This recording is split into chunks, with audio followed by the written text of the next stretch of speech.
November 22nd, 1963 is one of those moments. A Friday morning in Dallas, Texas. The sun was warm, the crowds were cheering, and the President of the United States was waving from an open motorcade, smiling.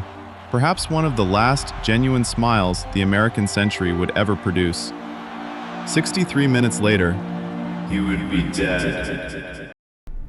What happened in those 63 minutes? The shots, the chaos, the blood on Jackie Kennedy's pink dress,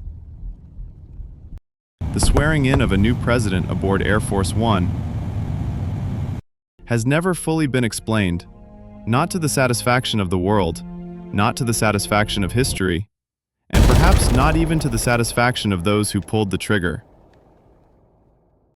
This is the story of John Fitzgerald Kennedy, the 35th President of the United States. A man who represented hope for millions, a man surrounded by powerful enemies,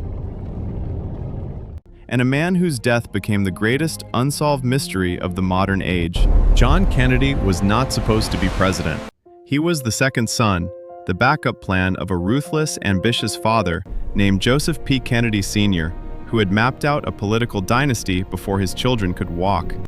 When Jack's older brother Joseph Jr. died in World War II, the burden of destiny fell on the young man's shoulders.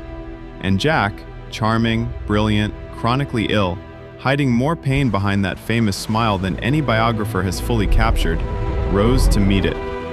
In 1960, he ran for president against Richard Nixon. The campaign was close, brutally close.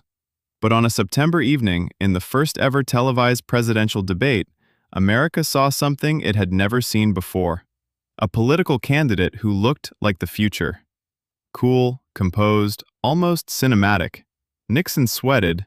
Kennedy glowed. Kennedy won by a razor-thin margin, and on January 20th, 1961, he stood in the snow and delivered an inaugural address that still sends chills down the spine.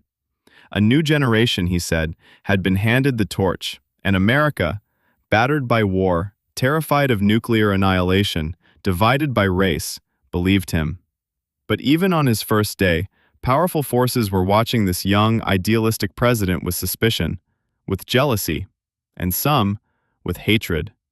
Because Kennedy, as we will discover, was not just a president, he was a threat.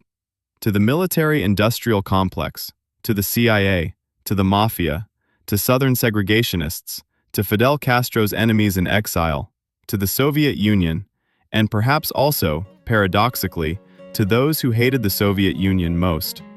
He had made too many enemies in too many powerful rooms,